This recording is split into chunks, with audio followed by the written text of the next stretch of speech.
Ahora tenemos un pequeño motor de continua, un motor que pueden buscar el modelo y lo tienen. Es un motor muy común, muchas veces utilizado.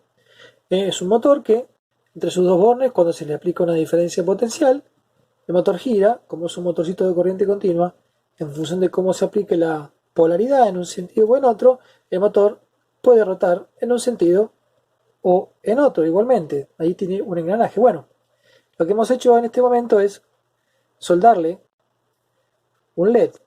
Un LED es un dispositivo de estado sólido que cuando entre sus bornes tiene un determinado valor de diferencia potencial, emite luz. Todos conocemos hoy lo que es un LED. Bueno, pues usemos este dispositivo en sentido inverso. En lugar de aplicar una diferencia potencial y obtener un torque, démosle mecánicamente un torque a ver qué pasa.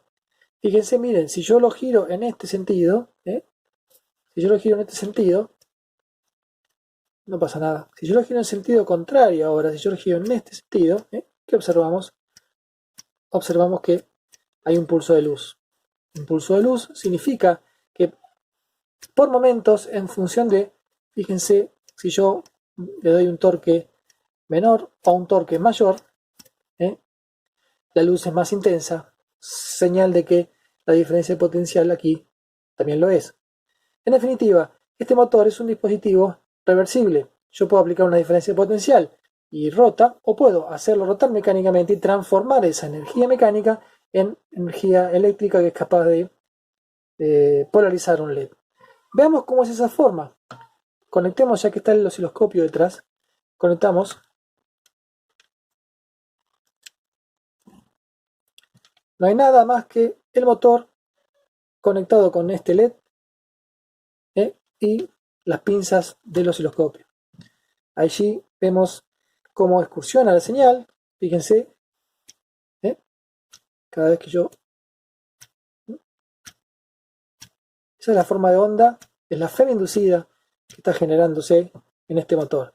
Si yo le doy pequeñas vueltas, la señal es tenue. Si yo me esmero un poco más, la señal es más intensa. Bueno, acá se le ha volado, ¿no? Si yo lo hago en sentido contrario, el pulso es hacia abajo. ¿Por qué pasa esto? Porque este motor de adentro tiene una serie de devanados en presencia de unos imanes permanentes. Cuando yo roto en un sentido o en otro, lo que estoy haciendo es llamando a nuestro querido amigo Faraday para que nos explique lo que está pasando. Hay una inducción eléctrica. Yo al rotar ahora esta espira en presencia de campo magnético, induzco FEM. Otro notable experimento de electromagnetismo.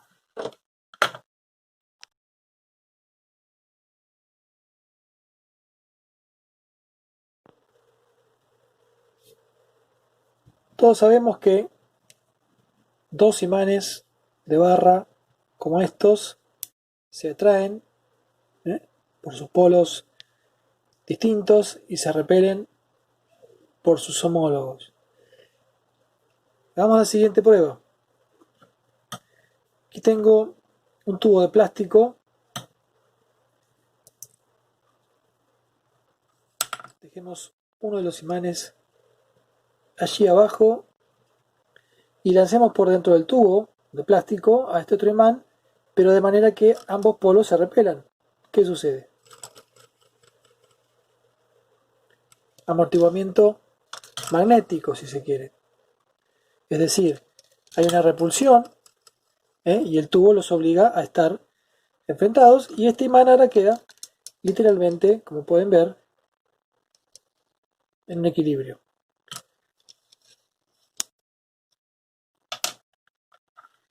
Aquí tengo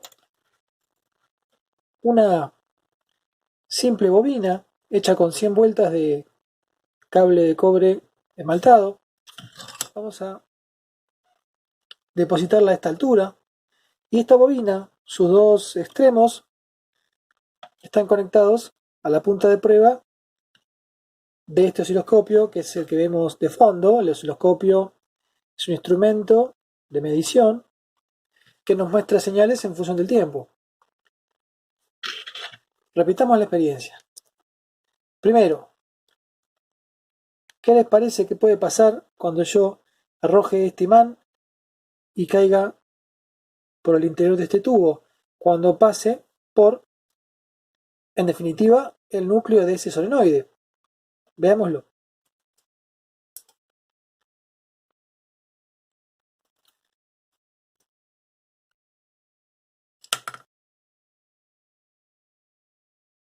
Fíjense, yo acá puse en pausa el osciloscopio.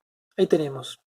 Esta señal primero sube, luego baja y genera luego una serie de pequeñas oscilaciones. Representa la inducción que tuvo lugar en el solenoide en el momento que el imán lo atravesó, generando entonces una variación del flujo magnético.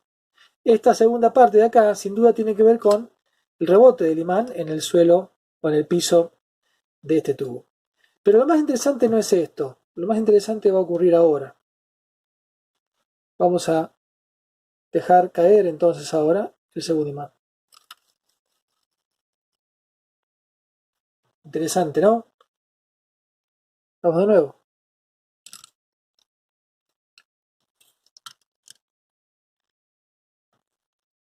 Esperemos que la pantalla se reinicie. Vemos cómo en todo ese movimiento de amortiguación entre los dos imanes, en las cercanías de este solenoide, debido a la variación de flujo magnético de este segundo imán, vemos esta señal periódica que se va amortiguando. Miren los valores máximos y mínimos, cómo van decreciendo. ¿Qué opinan? ¿La envolvente de esta curva es una recta? ¿Es una parábola? A continuación les voy a dejar una foto para que puedan verlo mejor.